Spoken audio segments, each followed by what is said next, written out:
আল্লাহ বলেন, ইন্না সালাতি ওয়া নুসুকি ওয়া মাহইয়ায়া ওয়া মামাতি লিল্লাহি রাব্বিল আলামিন। ইব্রাহিম আলাইহিস সালাম আল্লাহর কাছে দোয়া করছিলেন, হে আল্লাহ, আমার নামাজ, আমার কুরবানি, আমার বেঁচে থাকা, আমার মরে যাওয়া সব কিছু আল্লাহ তোমার জন্য, তোমার সন্তুষ্টির জন্য।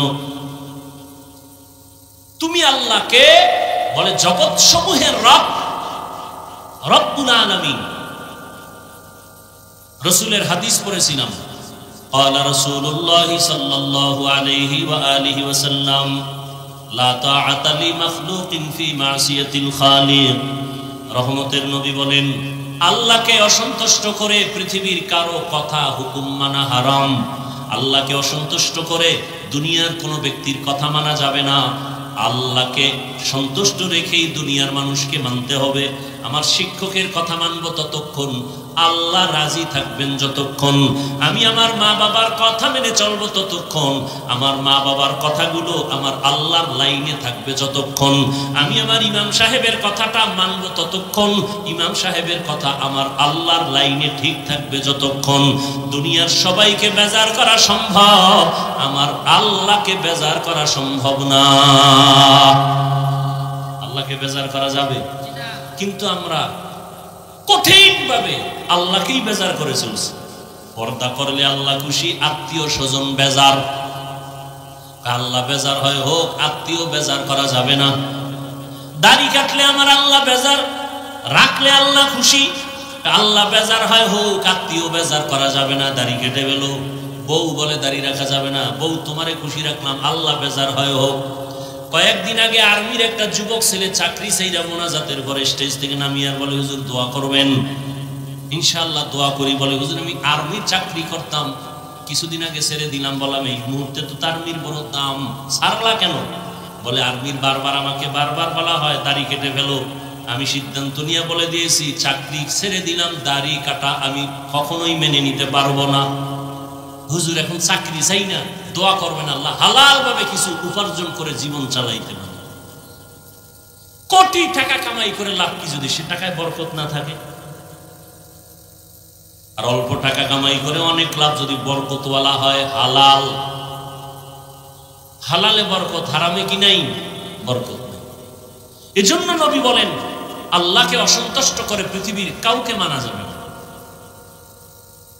আমরা দুনিয়াতে চলার ক্ষেত্রে আমাদের মুসলমানের বড় মাপকাঠি কোরআন এবং হাদিস, কোরআন সুন্নাহ। কেন? বলে, কোরআন এমন একটা কিতাব যে কিতাবের মধ্যে ভুল তো নাই, সন্দেহের কোনো অবকাশই নাই। আল্লাহ তো চ্যালেঞ্জ দিয়ে দিছেন।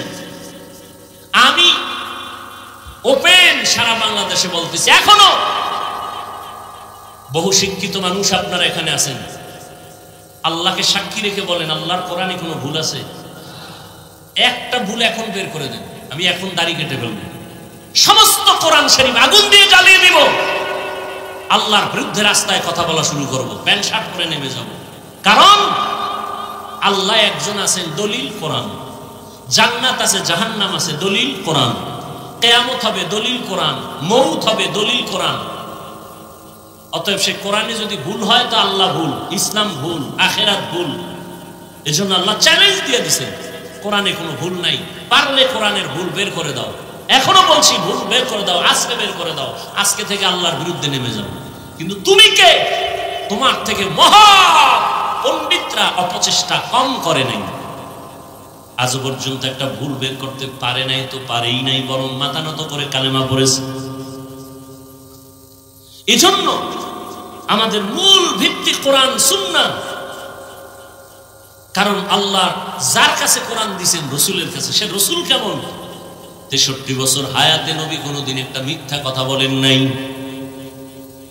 নবী জবান দিয়ে কোনোদিন হায়াতে গালি দেন নাই। হাজারো গালি দুশ্মনেরা রহমতের নবীকে দিয়েছেন, নবী একটা গালির জবাবও দেন নাই। আরো আশ্চর্য বিষয়, রহমতের নবী কোনোদিন দুটো চোখ মোবারক গরম করে কারো দিকে তাকান নাই। কারণ আমার নবী যদি গরম চোখে তাকাইতেন, সাথে সাথে সে পুড়িয়া যাইত। নবী নবী যদি গরম চোখে কারো দিকে নজর দিত জায়গায় সে পুরিয়া ছাই হয়ে যেত। এই পরিমাণ পাওয়ার আল্লাহওয়ালাদের নজরের মধ্যে পাওয়ার আছে।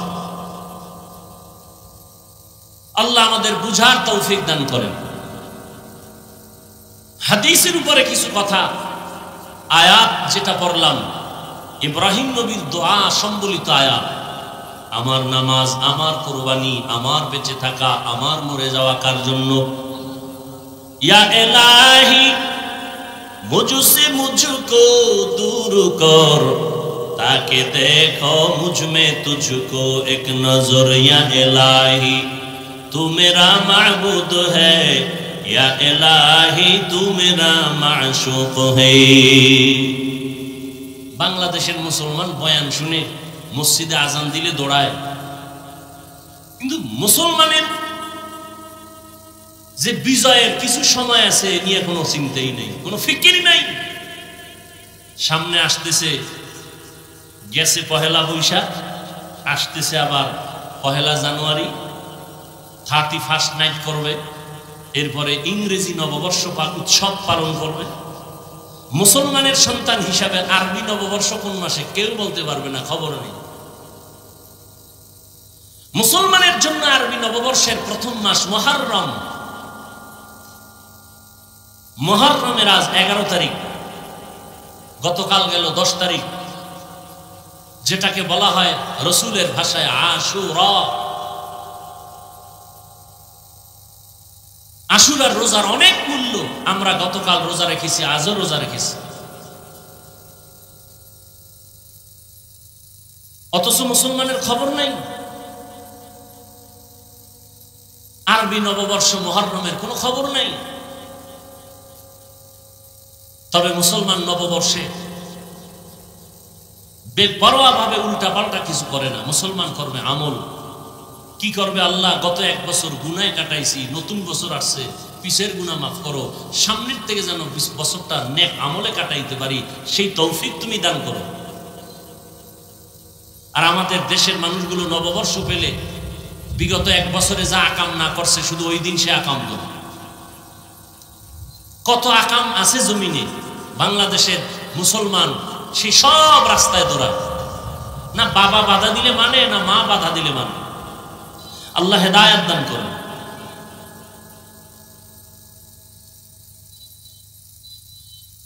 আরবি নববর্ষ মুহররম, কিয়ামত পর্যন্ত বছরে মাস হবে 12টা।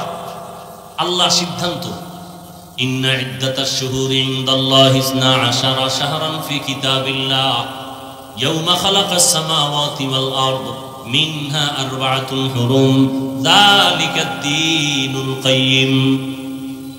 বছরে গণনার আকারে মাস হবে 12টা।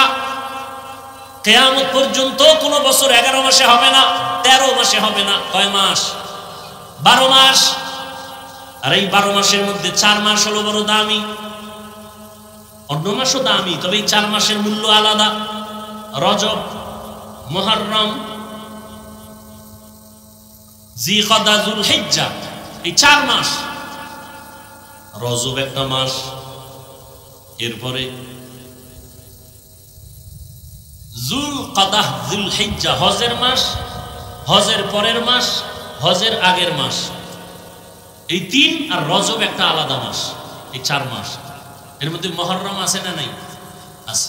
মুহররম এর এক অর্থ হলো হারাম, হারাম থেকে মুহররম। মুহররমের আর এক অর্থ হলো সম্মান।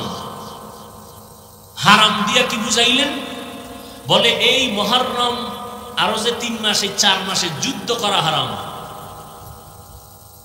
সূরা তাওবার আয়াত স্পষ্ট, এই 4 মাসে যুদ্ধ করা হারাম। সম্মান কেন?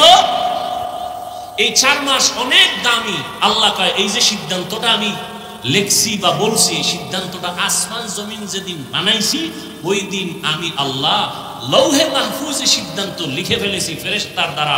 কিয়ামত পর্যন্ত মাস হবে বছরে গণনা না করে 12টা। এর মধ্যে 4 মাস সম্মানের মাস, এর মধ্যে 1 মাস রজব, আর হজের মাস, হজের আগের মাস, হজের পরের মাস মুহররম। এই 4 মাস সিদ্ধান্ত আসমান জমিন সৃষ্টির দিন। তবে আমরা জনসাধারণ মানুষ মনে করি অনেকে যে এই মাসের সম্মান বা এই মাস আলোচনায় আসছে পয়গম্বরের সাহাবী মা ফাতেমা রাদিয়াল্লাহু আনহার কলিজার টুকরা হুসাইন রাদিয়াল্লাহু তাআলা আনহুর কারবালার শাহাদাতকে কেন্দ্র করে রাসূলের ইন্তেকালের 60 বছর পরে, কত বছর? রাসূলের ইন্তেকালের 60 বছর পরে গিয়া কারবালার ঘটনা ঘটেছে। অতএব কারবালার গুরুত্ব অপরিসীম। মুহররমের সম্মান আল্লাহর আদালতে লেখা, আসমান জমিন সৃষ্টির দিন সূরা তাওবায় আল্লাহ বলে দিয়েছেন। হুসাইন রাদিয়াল্লাহু তাআলা আনহুর শাহাদাতের এই আলোচনা আমরা অনেকে শুনি, আলেমরা করেন, এর থেকে শিক্ষা নেওয়া কি উচিত তা নেই না। এখানে আমি কিন্তু পেজ গোছের ওয়াজ কম করি, মানুষ বুঝবে না। মানুষকে চাই আল্লাহমুখী বানাতে, রসুলের আশেক বানাতে, শর্ট কথায় সহজে যাতে বুঝে এভাবে আমি কথা খুব শর্টে বলি যাতে সহজে বুঝে। কেমন? যেমন আমি আপনাদের জিজ্ঞাসা, হুসাইন রাদিয়াল্লাহু তাআলা আনহু আল্লাহর প্রিয় বান্দা না, রসুলের প্রিয় নাতি, আম্মা কি বলে ফাতেমা রাদিয়াল্লাহু আনহার প্রিয় কলিজা, কথা ঠিক? আপনার দিল কিন্তু একটা সাক্ষী দেবে, দিবে না? কোনটা ভালো কোনটা খারাপ। একটা গালি দিছেন, আপনার অন্তর কি বলে এই গালিটা ভালো না খারাপ? আচ্ছা, আপনি একটা কথা নামতেছি, আপনি একটা কথা বলছেন, কথাটা যদি আপনি উল্টা বলে ফেলেন আর আমি যদি কষ্ট পাই, আপনাকে কিছু না বললেও আপনার অন্তরে কিন্তু একটা আঘাত করবে, বাড়ি মারবে, হুজুরের কথাটা ঠিক হয় নাই বলা, কথা ঠিক? দলিল কোরআন হাদিসে আমাদের আছে, অভাব নাই, বাকি আপনাদের দিল কি বলে আমাকে সেটা বলবেন। পেশগোছের কথা নাই। হুসাইন রাদিয়াল্লাহু তাআলা আনহু কি দাড়িবিহীন ছিলেন? আপনার দিল কি বলে? হুসাইন রাদিয়াল্লাহু আনহুর সম্পর্কে যত বয়ান শুনছেন, আপনারা কি জানছেন বা কি আপনাদের অন্তর সাক্ষী দিছে? তার দাড়ি ছিল না? বলেন। তিনি বেনামাজি ছিলেন? তিনি বেপরদায় চলছেন? তিনি মানুষকে গালি দিছেন? তিনি কার উপরে জুলুম করছেন? আপনি মাইয়া পোলার উপরে, ভাই বোনের উপরে জুলুম করেন কেন? আপনার দাড়ি লম্বা হয় না কেন? আপনি হুসাইন রাদিয়াল্লাহু তাআলা আনহুর মতো 5 ওয়াক্ত নামাজ পড়েন না কেন? তিনি তো কারবালায় গেছিলেন কেন? এর খবরই তো নাই। হুসাইন রাদিয়াল্লাহু তাআলা আনহু কারবালায় যাওয়ার একমাত্র কারণ, মানুষ গোলামি করবে আল্লাহ, ইয়াজিদের গোলামি করবে না, মানুষের গোলামি করবে না। কার গোলাম? হুসাইন বলে যুদ্ধ করব, মানুষের গোলামি থেকে মানুষকে ফিরাইয়া আল্লাহর গোলাম বানাবো। আপনি নেতার গোলামি করেন কেন? নেত্রীর গোলামি করেন কেন? টাকার গোলামি করেন কেন? রসুল কয় দাড়ি রাখো, রসুল কয় নামাজ পড়ো, আল্লাহ কয় নামাজ পড়ো, আপনি পড়েন না কেন? পৃথিবীর কোন মুফতি, পৃথিবীর কোন আলেম বলতে পারবে নামাজ লাগবে না? পারবে? কথা বলেন না কেন? হুসাইন রাদিয়াল্লাহু আনহুর একমাত্র টার্গেট, মানুষ গোলামি করবে আল্লাহ, মানুষের গোলামি করতে দিব না। এই প্রতিজ্ঞাবদ্ধ হইয়া কুফা নগরীতে চললেন। সেখানের ঘটনা আপনারা জানেন, শুনেন প্রতি বছর, কিন্তু এর থেকে শিক্ষা নিতে হবে না? আমার দেশে শাহজালালের ভক্ত, শাহ মখদুমের ভক্ত, খাজা মঈনুদ্দিন চিশতি আজমিরির ভক্ত অভাব নেই। আমি সারা বাংলাদেশে বলি, শাহজালাল রহমতুল্লাহ আলাইহি জীবনে বিয়া করেন নাই আল্লাহর মহব্বতের কারণে। আর আপনি বউয়ের পিছে ঘুরতে ঘুরতে আল্লাহরে ভুলে গেছেন। কই শাহজালাল আর কই আপনি? এজন্য বলি, যারা নামাজ পড়ে না, রোজা রাখে না, আল্লাহ মানে না, রসুল মানে না, মোনাজাতে চোখে পানি আসে না, তাহাজ্জুদ করে না, মা বাবার খেদমত করে না, এরা কেউ আউলিয়া কেরামের ভক্ত না, বরং এদের দ্বারা ওলি আউলিয়াদের বদনাম হয়। কি হয়? বদনাম হয়। আল্লাহ আমাদের বুঝার তৌফিক দান করে। এজন্য আর নামাজ যে আপনি পড়বেন, রোজা রাখবেন, যা কিছু করবেন, সবকিছু হতে হবে কার জন্য? কার জন্য? আল্লাহর জন্য। তা আল্লাহর জন্য কেমনে নামাজ হবে? নামাজ তো আমরা অনেকেই পড়ি, নামাজের পরে আবার অনেকে মিথ্যা কথাও বলি, আছে না নাই? বহু নামাজি, নামাজ আল্লাহর কোরআন বলছে নিশ্চিত নামাজ মানুষকে সব গুনাহ থেকে বাঁচায় রাখবে। অথচ আমাদের দেশে বহু নামাজ আছে, নামাজি আছে সুদ খায়, ঘুষ খায়, বেপরদায় চলে, মিথ্যা বলে, পরের হক নষ্ট করে, আছে না নাই? তাহলে আল্লাহর ওয়াদা গেল কই? নামাজি বান্দা তো কখনো গুনাহ করবে না, অথচ আমাদের নামাজে পড়নেওয়ালারা নামাজ পড়ে এই মসজিদ থেকে বের হওয়ার আগে টুপি পকেটে ঢুকায়, জুমায় যায় কপালে এমন পড়া 2 রাকাত পড়ে দৌড়। আরো যে ইমাম সাহেবের সালামের পরে আরো 4 রাকাত সুন্নতে মুআক্কাদা পড়তে হবে, না পড়লে কবিরা গুনাহ হবে, এর খবর নেই। তাহলে নামাজ পড়ে কেন গুনাহ করবে? আল্লাহর ওয়াদা নামাজ মানুষকে সব গুনাহ থেকে ফেরাবে, নামাজ পড়ে মানুষ কেন গুনাহ করবে? তাহলে এই নামাজ কেমন নামাজ? আল্লাহ কয় নামাজ বেহেশতের চাবি, বিনা হিসাবে জান্নাত। কিন্তু কিছু কিছু নামাজির নামাজ কেমন তাও আমি বলে দিলাম কোরআনে। আরাআইতাল্লাযী ইউকাযযিবু বিদ্দীন ফাযালিকাল্লাযী ইয়াদউল ইয়াতীম ওয়া লা ইয়াহুদ্দু আলা তুআমিল মিসকিন। এরপরের আয়াতটা পড়েন আপনারা যারা পারেন। ফাওয়াইলুল লিল মুসাল্লিন, তার মানে নামাজি মুসল্লির জন্য ওয়াইল নামক জাহান্নাম। ওয়াইল নামক জাহান্নামটা বড় মারাত্মক জাহান্নাম, ভয়ঙ্কর জাহান্নাম। আল্লাহ নিজেই বলেন ফাওয়াইলুল লিল মুসাল্লিন, ওয়াইল নামক ভয়ঙ্কর জাহান্নাম নামাজি মুসল্লির জন্য। কোন মুসল্লি?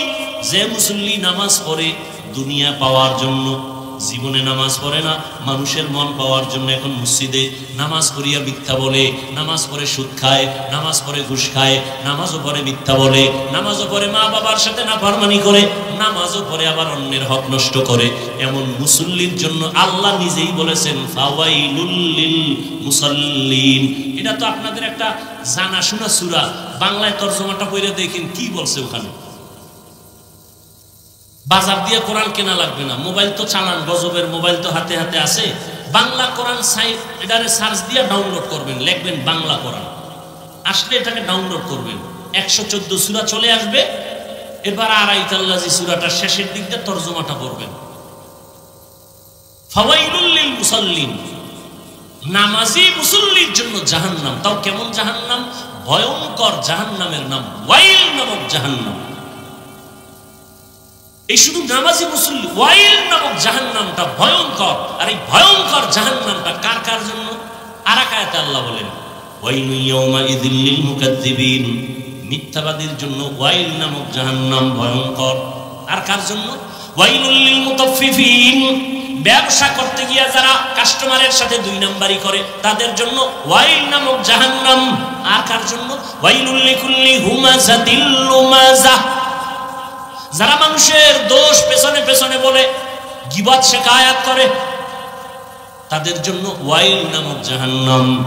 এখন তো মসজিদে গীবত চলে, স্টেজে গীবত চলে, মাইক পাইলেই গীবত। আর গীবত কইতে তো বিসমিল্লাহ লাগে না, ফেসবুকে লিখতেছে একজন আর একজনের বিরুদ্ধে, এক হুজুর আর এক হুজুরের বিরুদ্ধে গীবত চলতেছে।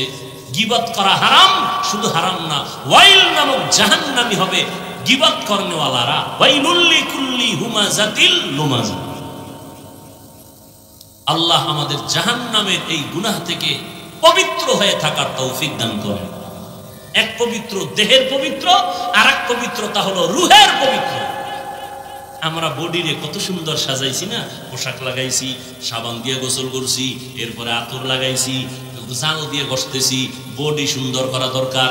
চেহারা বারবার আয়নার দিকে দেখি, কয় ঘরের আয়নায় কাজ হবে না, বাথরুমের আয়নায় হয় না, মোবাইলের আয়নায় বারবার দেখে চেহারাটা কেমন, স্পট আসেনি।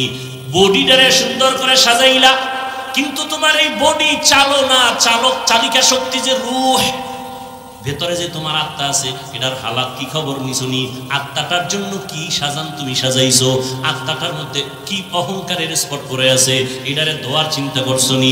তোমার কলবের ভেতরে হিংসার ময়লা পড়ে আছে, ওই ময়লা সাফ করছনি রে মুমিন? তোমার আমার কলবের ভেতরে আমি ভাবের ময়লা, তোমার আমার কলবের ভেতরে অন্যকে তুচ্ছ মনে করার কবিরা গুনার ময়লা, এগুলো সাফ করার জন্য কয়দিন ফিকির করেছো বান্দা? ওলামায়ে কেরামের কাজ হলো বডি ঠিক করা না, ওলামায়ে আহলে হক যারা, তাদের কাজ হলো মানুষের রূহ, মানুষের কলবের ময়লা দূর করার প্রেসক্রিপশন দেওয়া, পরামর্শ দেওয়া। ওটা যেমন দেখা যায় না, এটার যে ঔষধ দিবে তাও দেখা যায় না, শুধু শুইনা শুইনা আমল চালায় দাও। আল্লাহর রাসূল বলেন সব জিনিসের ময়লা দূর করার একটা যন্ত্র আছে, তোমার আমার কলবের ময়লা দূর করার যন্ত্র হলো আল্লাহর জিকির। কি আল্লাহর জিকির না কোনো পীর সাহেবের জিকির? জিকির কার? লা ইলাহা ইল্লাল্লাহ। কলবের পাওয়ার যত বাড়বে ওই বান্দার সম্মান তত বাড়বে। কলবের পাওয়ার, এই পাওয়ারের নাম কোরআনের ভাষায় হলো ফুরকান, হাদিসের ভাষায় হলো পাওয়ারের নাম ফিরাসাত। আল্লাহ যাকে পাওয়ার দিবেন, সাধারণ মানুষ যা দেখবে তার থেকে তিনি আরো অনেক কিছু দেখবেন। এই পাওয়ারের নাম ফিরাসাতের পাওয়ার। যেমন ওমর ফারুক রাদিয়াল্লাহু তাআলা আনহু জুমার খুতবা দিতেছেন, হঠাৎ করে একটা অপ্রাসঙ্গিক আওয়াজ দিলেন, ইয়া সারিয়াতাল জাবাল, ইয়া সারিয়াতাল জাবাল, ইয়া সারিয়াতাল জাবাল। ওই সারিয়া, পাহাড় পাহাড় পাহাড়। সারিয়া কই? ওই মদিনায় গিয়ে ওমর আওয়াজ দিছেন।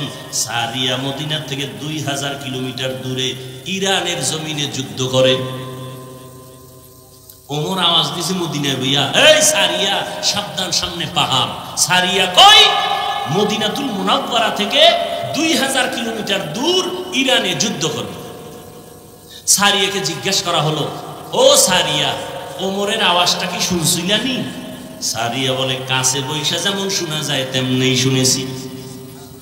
এই পাওয়ারের নাম ফেরাসাত। আল্লাহর ওলি যারা খাঁটি ওলি, তাকওয়ার উপরে মুজাহাদা করে, মুশাহাদা করে, মুরাকাবা করে, আল্লাহ তাদেরকে এই পাওয়ার দান করেন।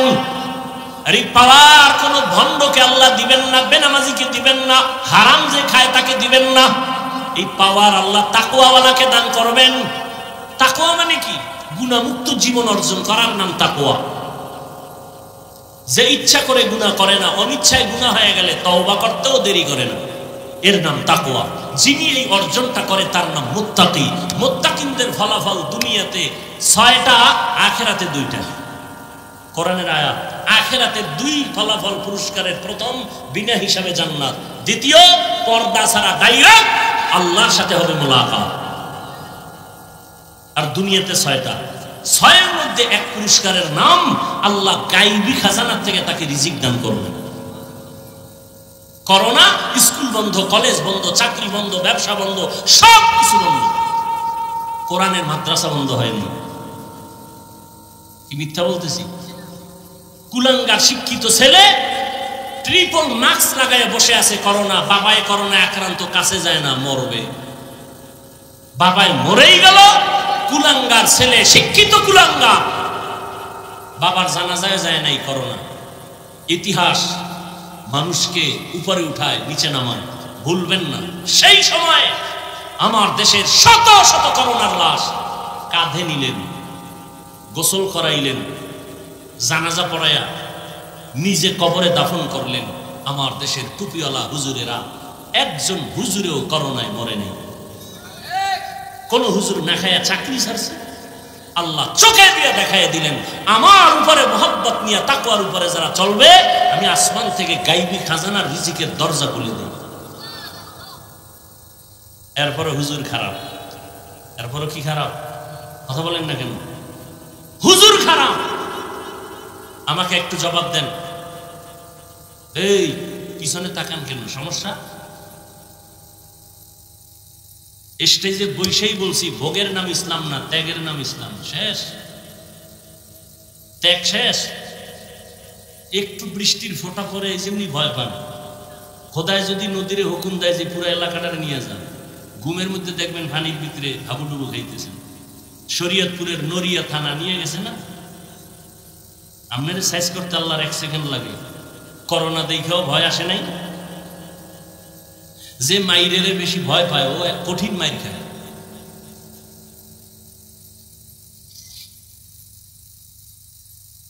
সরকারি বেসরকারি যারা চাকরি করে, ডিউটি কয় ঘন্টা জানা থাকলে দ্রুত বলেন তো? 8 ঘন্টা। নিম্নে বেতন কত? কত বলেন? 20,000 ধরলাম, বেশি ধরছি? কত ডিউটি? কত? 8 ঘন্টা। বেতন কত? মসজিদের ইমামের ডিউটি কয় ঘন্টা বলেন? কয় ঘন্টা? বেতন কত? আপনাকে তো ঘুমের ভিতরে ঠাডা হইরা খোদায় মাইরা ফেলানো দরকার ছিল। যে এর থেকে আর জুলুম কি হইতে পারে বলেন তো? 24 ডিউটি করবে ইমাম, একক তো নামাজে না থাকলে রিক্সাওয়ালা কয় গেছিলেন কো? ইমাম সাহেব কে তুমি? আমি রিক্সা চালাই। তুই আমার জিগা এত বড় বেদবিকে 5 টাকা বেতন দিই, সেই পাওয়া। এরকম বেয়াদব আছে না নাই? এই জাতিকে উলামায়ে কেরাম যা দিয়েছে আর কেউ দেয়নি, সব চান্দাবাজ আর ধান্দাবাজ।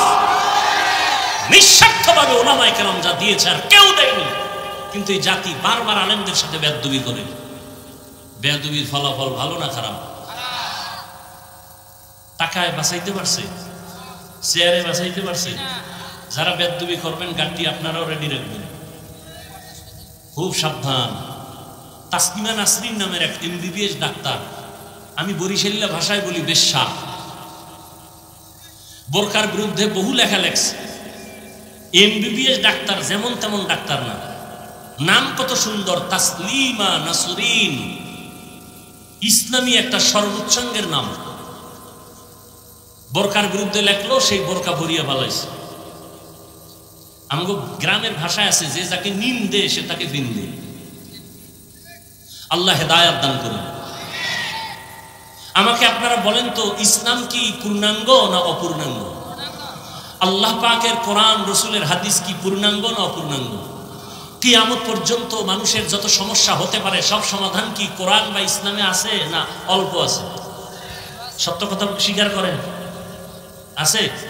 পরিপূর্ণ আছে? যারা বলেন রাষ্ট্রের ব্যাপারে ইসলাম কোরআনে কিছু নাই, তাদের কথায় কি প্রমাণ হলো যে ইসলাম সব দিক থেকে কমপ্লিট? রাষ্ট্রের ব্যাপারে কোরআন ও ইসলাম দুর্বল। যদি মনে মনে কেউ কোরআন আর ইসলামকে দুর্বল মনে মনে ভাবে, তার ঈমান থাকবে? বলেন। আল্লাহ হেদায়াত দান করুন। তো আমার নামাজ কার জন্য? আল্লাহর জন্য। নামাজ কেমনে হবে? বলে আল্লাহ যেইভাবে সেজদা দিলে খুশি হবে ওইভাবে সেজদা দাও। আল্লাহ কোন ভাবে দিলে খুশি হবেন তো আল্লাহরে দেখাও যায় না, ধরাও যায় না, জিজ্ঞানো যায় না। আল্লাহ জবাব দেয় আমাকে পাবি না, তবে জমিনের মধ্যে আমার কলিজার এক বন্ধু আছে, রহমতের নবী। যেই বন্ধুটা আমার কেমন বন্ধু জানো? মুসা নবী আমার বন্ধু, ঈসা নবী আমার বন্ধু, ইব্রাহিম আমার বন্ধু, ঈসা আমার বন্ধু, দাউদ আমার বন্ধু, সুলাইমান আমার বন্ধু, মুহাম্মদ আমার বন্ধু। তবে ব্যবধান হলো সব নবী রাসূল আমি আল্লাহ তাআলার আশিক, আর আমি আল্লাহ নিজে হলাম মুহাম্মদের আশিক। ওই বন্ধুটার পরামর্শ নিয়ে চলো। রহমতের নবী 63 বছর হায়াতের শেষে বিদায় বেলা বলে গেলেন, ও দুনিয়ার উম্মত, আমি নবী বিদায় নিয়ে যাই, তোমরা কোন ভাবে জীবনটারে চালাইয়া জান্নাতের পথে আগাইবা। রহমতের নবী পরামর্শ দিলেন, জমিনে আমার একদল কলিজার বন্ধু আছে, ওয়ারাসাতুল আম্বিয়া, উলামায়ে আহলে হক, এদের পরামর্শ নিয়া তোমার জীবনটাকে সুন্দর করে চালাও। জমিনে দুইটা জিনিস আমি নবী রেখে গেলাম, এক হলো আল্লাহর দেওয়া কোরআন, দ্বিতীয় হলো রাসূলের আদর্শ সুন্নাত। এই দুইটা জিনিস। এত এত টেনশন কেন করেন বলেন তো? আপনারা ডিস্টার্ব কেন করেন? বৃষ্টিতে এমনি ভিজেন না? এই নিয়ে ধৈর্য। আল্লাহ সবাইকে হেদায়াতের দৌলত দান করেন। রহমতের নবী বলেন, দুইটা জিনিস রেখে গেলাম, কোরআন আর আমার সুন্নাত আদর্শ। এই দুইটা জিনিস রেখে চ্যালেঞ্জ দিয়ে গেলাম, যারা ধরে রাখবা তাদের জীবনে কোনোদিন সম্মানও যাবে না, ঈমানও যাবে না। ঈমান ও সম্মান ধরে রাখো কোরআন আর আমার আদর্শের মাধ্যমে। আমার আদর্শ কই পাইবা? আমার প্রিয় উলামায়ে কেরাম আমার বন্ধু, এদের পরামর্শ নিয়ে তাদের থেকে আমার আদর্শ নিয়ে চলো। ও এলাকার মা বোনেরা, যুবক বাবারা, ও বৃদ্ধ বাবাজি, আমি যে আপনাদের এতক্ষণ বয়ান শুনাইলাম, একবারও কিন্তু আমি বলি নাই আমি যে 5 কল্লি টুপি পরেছি আপনারাও পরেন, না হয় জান্নাত নাই।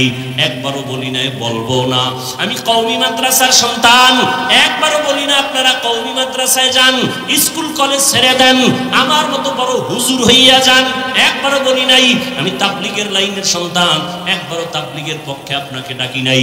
বরং আমি আপনাকে এতটুকুই পরামর্শ দিতে চাই, সারা দেশ ঘুরে ঘুরে আপনি স্কুলে পড়েন, কলেজে পড়েন, চাকরি করেন, ব্যবসা করেন, ওখানে থাইকা আমার নবীর মোহাব্বত অন্তরে নিয়া, ওলিয়া উলিয়াদের পরামর্শ নিয়া, আমার আল্লাহর মোহাব্বত নিয়ে জান্নাতি হয়ে কবরে রওনা করেন।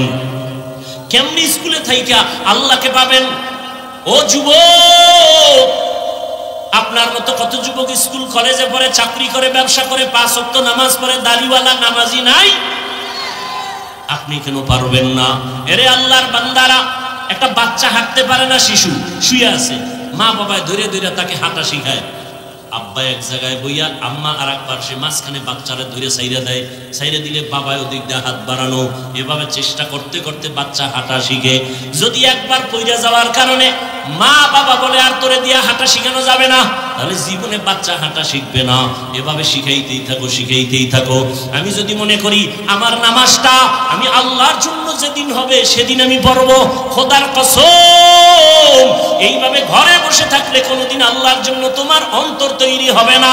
আল্লাহ ওয়ালাদের মজলিসে যাও, তাহাজ্জুদের মুসাল্লায় দাঁড়াও, কারণ আল্লাহ পাক বলেন আসরের সময় বান্দা তুই আমারে ডাকো, মাগরিবে আমাকে ডাকো, এশায় আমাকে ডাকো, ফজরে আমাকে ডাকো, আর একটা টাইম আছে আমি আল্লাহ তোকে ডাকি। কোন সময়? অতি গভীর হয় রজনী যখন, নীরবে প্রভুর নাম জপিও তখন। প্রভুর করুণা যদি পাইবারে চাও, গভীর রাতে উঠে প্রভুর গুণগান গাও। ফজরে বান্দা তুমি আমাকে ডাকো, জোহরে আমাকে ডাকো, আসরে আমাকে ডাকো, মাগরিবে আমাকে ডাকো, এশায় আমাকে ডাকো, আর আমি আল্লাহ প্রতি রাতের শেষ ভাগে তোমাকে ডাকার জন্য প্রথম আসমানে এসে হাজির। আলামি মুস্তাগফিরিন ফাগফিরালাহ, আমি আল্লাহ ঘোষণা দেই কুদরতি ভাবে, ও গুনাহগারেরা গুনাহ করিয়া ফেলছো, আমার কাছে তওবা করো, আমি গুনাহ ক্ষমা দেওয়ার জন্য আসছি। আর আলামিন মুস্তারজিকিন ফারজুকা, ও গরিবেরা, ও রিজিক চাহনেওয়ালারা, কার টাকার দরকার, মালের দরকার, সম্পদের দরকার, আমার কাছে চাও, আমি দেওয়ার জন্য আসছি, নেওয়ার জন্য আসি নাই। আমি আল্লাহ ডাকতেছি। আল্লাহর নবী তাহাজ্জুদ পড়েছেন। তাহাজ্জুদ পড়া ফরজ ছিল, 5 ওয়াক্ত নামাজ ফরজ হওয়ার আগে। যখন 5 ওয়াক্ত নামাজ ফরজ হয়ে গেল, তাহাজ্জুদের ফরজিয়াত বাতিল হয়েছে ঠিক, কিন্তু ফজিলাত কমে নেই। তাহাজ্জুদের ফজিলাত কেমন? নরম দিল, শক্ত দিল নরম করার একমাত্র মেডিসিন গভীর রাতে একা একা আল্লাহকে ডাকা। একা একা আল্লাহকে ডাকার মজা আলাদা, এর নাম সাধনা, এর নাম সাধনা। বান্দা তুমি রহমতের নবী, 40 বছরের পরে কোরআন আসছে। রসুল সে 40 বছর কি করছেন? বাইতুল্লাহ সারিয়া হেরা পাহাড়ের গুহায় গিয়া রহমতের নবী সাধনা করেছেন, আমার আল্লাহর মুহাব্বত অন্তরে জমা করেছেন। এরপরে আল্লাহ কোরআন দিয়েছেন। সাধনা কররে আল্লাহর বান্দারা, গভীর রাতে একা একা আল্লাহকে ডাকো, দেখবা তোমার চোখ থেকে পানি অনায়াসে বের হয়ে যাবে। আর চোখের পানি দেখলে, সন্তানের চোখের পানিতে মা বাবার যেমন দিল নরম হয়, মায়া বাড়ে। শিক্ষক ছাত্রের চোখে পানি দেখলে মায়া বাড়ে, দিল নরম হয়। আমার আল্লাহর মায়া তো আরো বেশি। বান্দা যখন চোখের পানি ছেড়ে একবার আল্লাহ বলে ডাক দেয়, আমার আল্লাহর কুদরতি অন্তরে মায়া জন্ম হয়ে যায়। আল্লাহ বলে, বান্দা তোর চোখের পানি গালের নিচে যাওয়ার আগে আমি আল্লাহ তোর জীবনের সব গুনাহগুলো মাফ করে দেই।